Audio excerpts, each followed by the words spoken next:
All right, welcome back to our special elections update. As I was saying a little moment before, the Eastern Cape has had the highest number of special votes nationally, 85,200 of them eligible to register. Of course, there were some niggles, and that surely did test the IEC's ability to deal with some of the challenges that will probably pop up tomorrow. Let's cross now back to our reporter Janine Lee at the IEC Centre in East London. Janine, some niggles in the system, but most of the special voting went well today.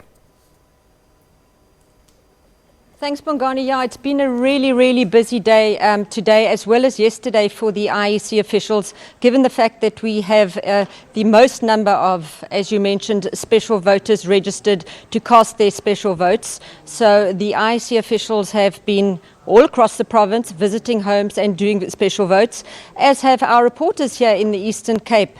They've been in all corners of the province and they've brought you the good news stories, the bad news stories. There's always a bad news story somewhere along the line.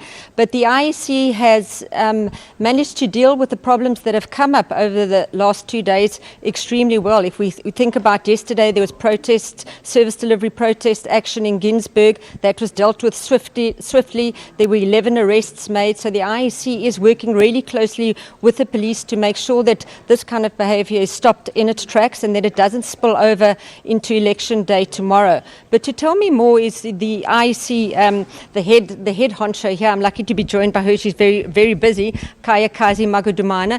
Kayakazi, it's been a rough 2 days for you guys, but almost a dummy run in the lead up to tomorrow. But briefly, can we speak about tomorrow? Yesterday, there was a lot of service delivery protest action that was dealt with very effectively by the IEC. Oh yes.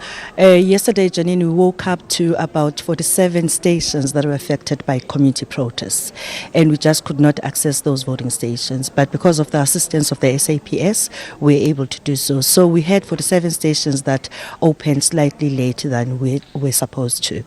I can safely say that we are working very closely with the SABC. The Provincial Commissioner was even here in this facility this morning to endorse that they will not take anything lightly when it comes to people that hinder access to the voting facilities tomorrow.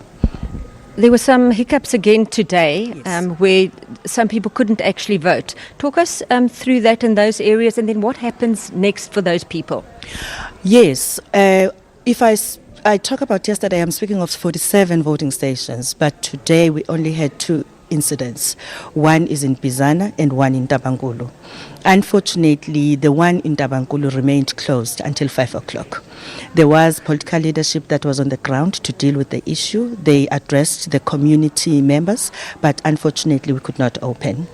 We are being assisted in terms of interventions overnight and the SABC deployment of more police in the voting station or in that locality, as well as more SABC for security reasons for security for our presiding officers to the voting station, so that there is access to that voting station tomorrow morning at 6. Remember, we have to be at the station at 6, an hour before opening time. I can safely say that is the only problem that we are having, of having 14 people that were expecting us to visit their homes today that unfortunately did not see us coming. But I can safely say to you, those people are still eligible to vote tomorrow. We'll be waiting for them, and I'm appealing to all political parties to assist with transport where possible, because unfortunately we cannot administer any special votes tomorrow. Kayakazi, we've run out of time. We're going to have to leave it there. We will be talking to you a lot over the next few days. Thank you, from us here at the IEC Centre in East London, it's back to you in Pretoria.